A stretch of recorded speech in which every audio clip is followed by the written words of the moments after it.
कैसे डिटरमाइन करते हैं आप हैजर्ड एनालिसिस के कर सकते हैं। ऐसे फैक्टर्स आप उनको कंसिडर कर सकते हैं, जैसे सिवियरिटी ऑफ द हैजर्ड से ये सीसीपी में आ जाता है, लाइक्लीहुड ऑफ अकरेंस ये भी सीसीपी में आ जाता है, इफेक्टिवनेस ऑफ कंट्रोल मेजर ये भी सीसीपी में आ जाता है। सीसीपी हमेशा मॉनिटर्ड होते हैं, मेजर्ड होते हैं या कंट्रोल होते हैं, इसके अलावा कुछ भी नहीं होगा। आप सीसीपी को मॉनिटर कर सकते हैं, मेजर कर सकते हैं या कंट्रोल कर सकते हैं। ये सब तीनों चीजें आप याद रखिएगा सीसीपी के अंदर ही आती हैं।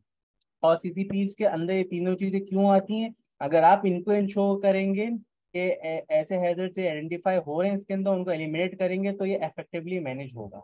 ये सीसीपी क्योंकि मेन पार्ट जो है प्ले करता है आईएसओ 20000 के। ठीक है, ये इसलिए मैंने आप लोगों को समझा दी क्योंकि ये तीन चीजें जो हैं आप कहीं भी जाएंगे किसी भी प्लेटफॉर्म पे, कहीं भी इंटरव्यू लेने जाएंगे, कहीं पे आपसे ऐसा सवाल होगा कि भाई ये क्या चीजें होती हैं, तो 95% ये पूछा जाता है क्योंकि लोग इसके अंदर जो है फंस जाते हैं।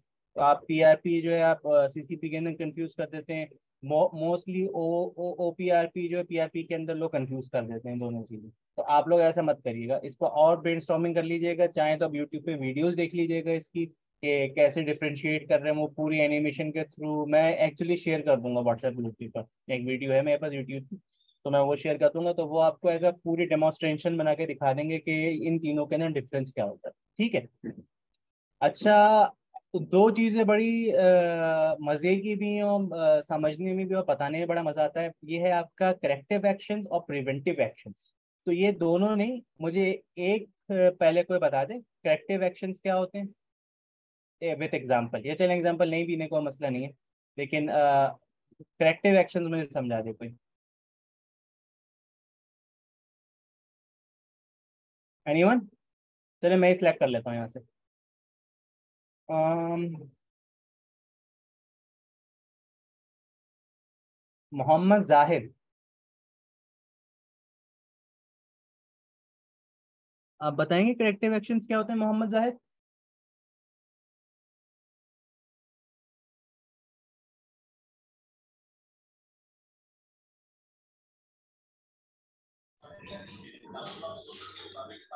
चलें मोहम्मद जुहेब, आप तो फुल टेक्नोलॉजिस्ट है माशाल्लाह से, आप बताना पसंद करेंगे मोहम्मद जुहेब?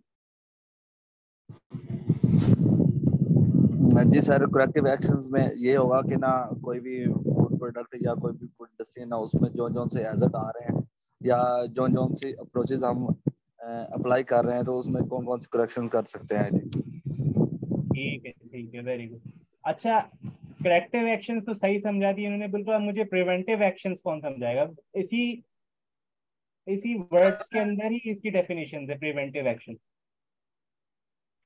अस्सलाम सर वालेकुम सर। वालेकुम अस्सलाम, जी जी प्लीज। सर करेक्टिव एक्शन इस तरह हो सकता है कि अगर कोई भी इशू आता है तो उसे रैपिडली या ऑन द स्पॉट हम किस तरह करेक्ट करते हैं। और प्रिवेंटिव एक्शन होता है कि हम ऐसे स्टेप्स लेते हैं या वो मेजर्स कि वो फ्यूचर में वो मसला ना आए। ठीक है, ठीक, वेरी गुड, वेरी गुड, सही है, बिल्कुल सही समझाया आपने। अच्छा, आखिरी कर लेते हैं, आखिरी में पूछ लेता हूँ किससे, कंट्रोल मेजर्स कौन समझाएगा? कंट्रोल मेजर्स मुझे लेट्स सी, परिया, परिया समझा सकती हैं कंट्रोल मेजर्स क्या होते हैं? आप मुझे लिस्ट मत करिएगा, नॉर्मली समझाने, अगर कोई भी आपको वो कोई स्टेप या वो पॉइंट्स बताने की जरूरत नहीं है।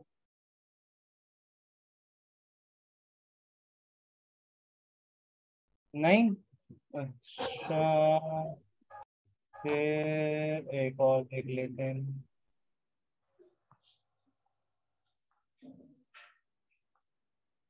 सोफिया, आप समझा सकती हैं?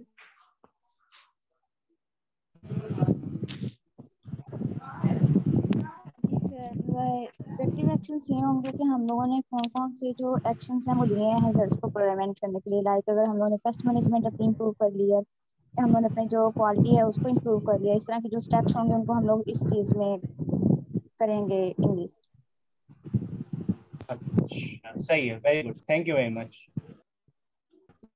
चलिए भाई, अच्छा बाकी जो थे सारे ये इम्पोर्टेंट टर्म्स जो हैं ये नेसेसरी तो नहीं है, मैं तरह से बोलूंगा, लेकिन आपको इन सब की नॉलेज होना जरूरी है। जैसे कोई आपसे पूछ ले प्लीज एक्सप्लेन दीज टर्म्स, या कोई भी इनमें से कोई पूछ ले, तो इसकी नॉलेज आप लोग गूगल से भी ले सकते हैं। अपनी बुक्स जो मैंने प्रोवाइड की थी आपको ऑर्गेनाइजेशन की तरफ से प्रोवाइड की गई हैं, उसमें भी सब कुछ मेंशन है सबके बारे में कि सारी चीज़ें क्या होती हैं। तो कोशिश करिएगा सब चीज़ें जो हैं आप सही से पढ़ें। इन्हीं में से आपके जो रिटर्न एग्जामिनेशन होगा अभी उसके अंदर इन्हीं में से कोई सवाल भी आ सकता है, इन्हीं को एक्सप्लेन करने के आप एमसीक्यूज आ सकते हैं कि फूड क्वालिटी क्या होती है, इसमें 4 जवाब होंगे। ठीक है, नेक्स्ट स्लाइड पे आ जाए। अच्छा हाँ, ये बहुत ही मजे का सवाल था। इसमें से आ, सबसे तो नहीं, मुझे बताएं कि मैं किससे पूछता हूँ। चले सर मैं हाँ, बताता हूँ। बताएं बताएं, सर बात हो मैं रही बताती है। हूँ। सर अच्छा ये एक मिनट, पे टू अच्छा एक आएगा सेकंड, एक टू। सेकंड, एक सेकंड, एक सेकंड। सब एक एक करके बताएंगे। मैं सबसे पूछता जा रहा हूँ, सबके नाम जल्दी जल्दी।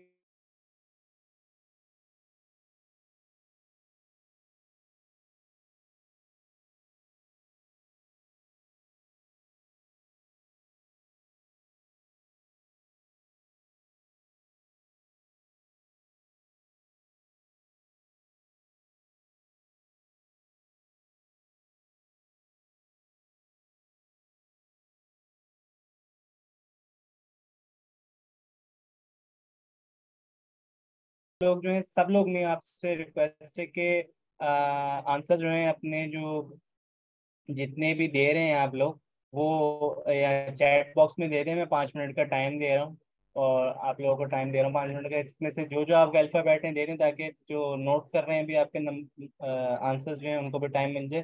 फिर नेक्स्ट स्लाइड के ऊपर आपको मैं पीडीसीए साइकिल समझा मैं दूंगा। पे अपना छोड़ दे, मुझे मुगने की टाइम है यार। चल यार, मारा डाल मोड़ गई।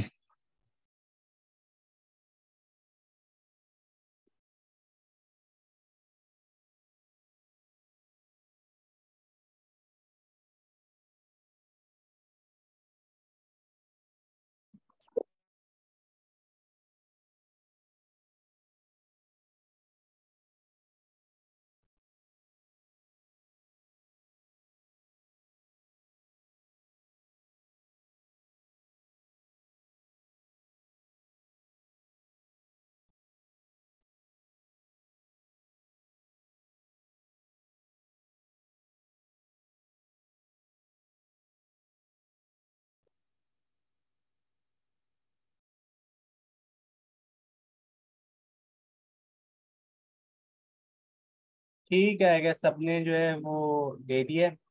अच्छा, तो अब ये पीडीसीए साइकिल जो है एक one of the important pillars है ISO 22000 के।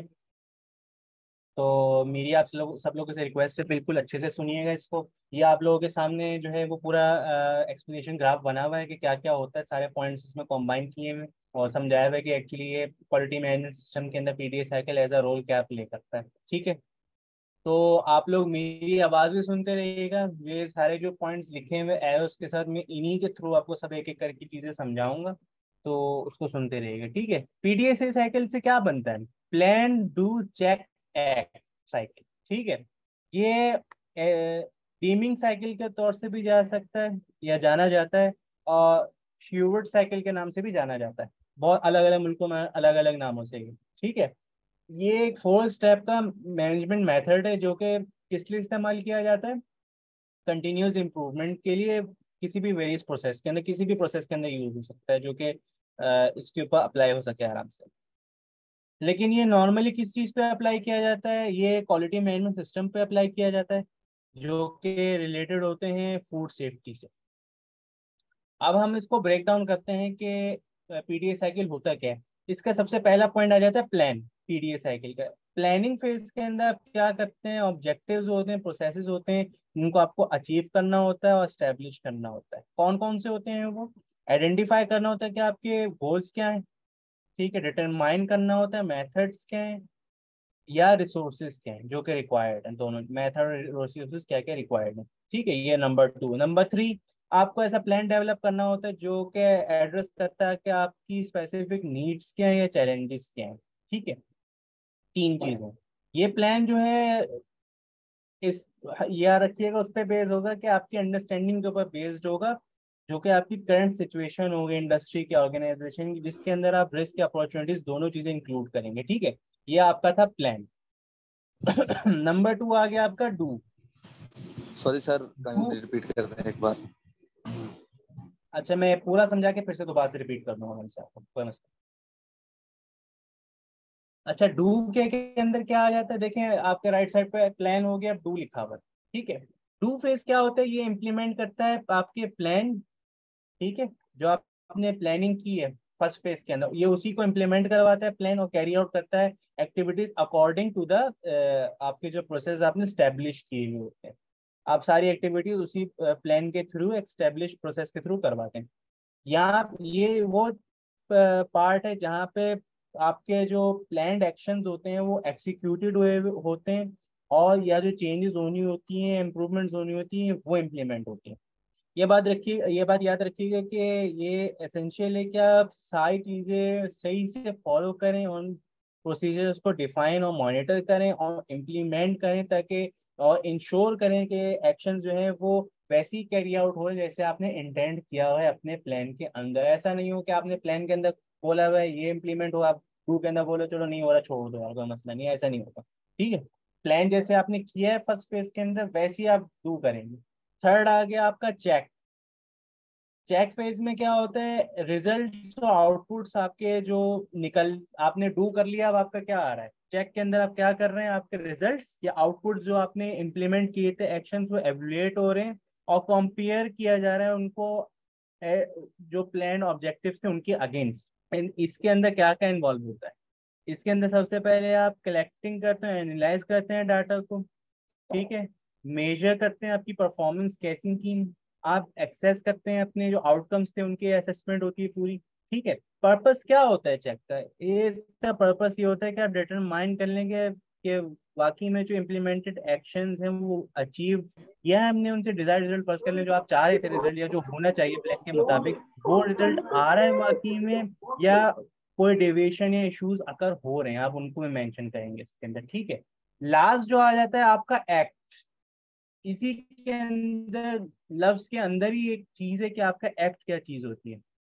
एक्ट होता है आपका जहाँ पे आप एक्शंस के ऊपर एक कह लें वो फैसला लेते हैं।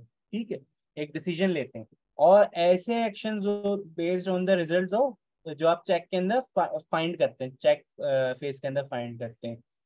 अगर ऐसे ऑब्जेक्टिव्स हैं जो आपके आउटकम से और मिल रहे हैं, सेटिस्फैक्ट्री आपके लिए, तो फोकस किस पे होगा, स्टैंडर्डाइजेशन के ऊपर होगा और डॉक्यूमेंटेशन के ऊपर होगा कि उनकी जो डॉक्यूमेंटेशन या जो स्टैंडर्ड्स हैं वो सही से सक्सेसफुली प्रैक्टिस अप्लाई हो रही है नहीं। अगर वहाँ पे हुई है तो करेक्टिव एक्शंस जो है वो इम्प्लीमेंट हो जाते हैं। ठीक है, करेक्टिव एक्शंस आई होप सबको पता है, क्योंकि जो टर्म्स मैंने अभी बताई थी, एक पार्टिसिपेंट से मैं सवाल भी किया तो उन्होंने सही बताया था माशाल्लाह से। तो करेक्टिव एक्शन जो है इसी जगह पे इम्प्लीमेंट होते हैं, क्यों होते हैं, ताकि आप एड्रेस कर लेंगे इशू क्या है। एम इसका क्या होगा, लास्ट वाले का एक्ट का एम ये होगा कि आप इनसे लर्न करेंगे रिजल्ट से, और जो नेसेसरी एडजस्टमेंट्स हैं, कंटिन्यूस इंप्रूवमेंट है प्रोसेस के अंदर, उनको आप सही करेंगे और इम्प्लीमेंट करेंगे।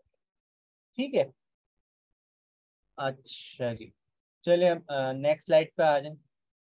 अच्छा एक और मैं बात बता दूं आप लोगों को कि पीडीए साइकिल जो है वो बहुत ही करीब से अलाइन हुआ हुआ है किस चीज़ के साथ, तो ये कॉन्सेप्ट होता है कि कंटिन्यूस इंप्रूवमेंट जो है ज़रूरी है, और कॉमनली यूज हुआ हुआ है किस किस के अंदर, आईएसओ स्टैंडर्ड्स के अंदर, like ISO 901 QMS quality management system के ऊपर हुआ हुआ है, आईएसओ 1401 के अंदर हुआ हुआ है एनवायरमेंटल मैनेजमेंट सिस्टम के अंदर। ये दोनों चीज़ों में पीडीए साइकिल इन्वॉल्व है। ठीक है, आज नेक्स्ट स्लाइड पर आ जाए।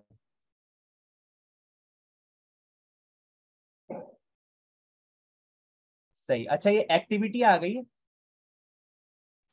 तो ये प्रिंसिपल्स है मैनेजमेंट सिस्टम के। मैं आई होप ये सबको पता होंगे, लेकिन मैं सबकी राय जानना चाहूँगा क्योंकि कस्टमर फोकस क्या होगा आपका। आपको 5 मिनट दे रहा हूँ, आप पढ़ लें आराम से, फिर मैं एक एक करके जिसको भी जवाब देना हो मैं नाम नहीं लूंगा। कोई पार्टिसिपेंट है जिसने कल वो जो मैंने और बुक हुन भेजी मरे थी बताना चाहेगा गलत बात तो प्लीज। मैं 5 मिनट्स हैं, आप लोग देख लें ये 6 चीजें, फिर मैं अपने तरीके से आप लोगों को समझा दूंगा। एक्टिविटी समझ लें आप लोग पूरी। लिंक ओपन कर रहे हैं। लिख रहे हम्म इस मीटिंग लिस्ट फोन पासवर्ड किए जी पासवर्ड ना थले दिखते कौन सा लिख मोड़ भी आईडी 83 किते लिंक ते हाँ लेके चल 83 16 16 72 मोहम्मद शाहिद आप अपना माइक ऑफ कर 29 लें। 29 248 248 बस ध्यान कर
अच्छा जी, तो हो गया है कि 5 मिनट तो हो गए होंगे अब तक।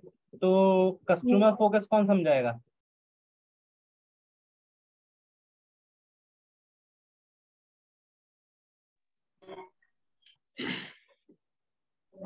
एनीवन?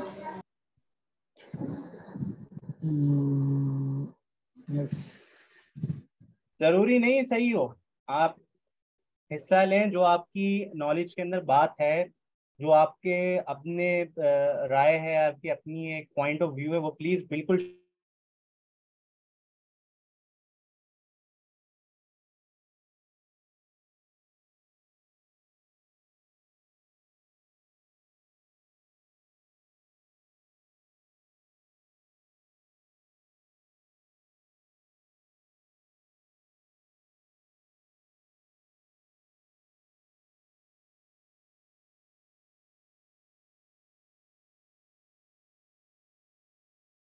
पीपल में क्या आ जाएगा?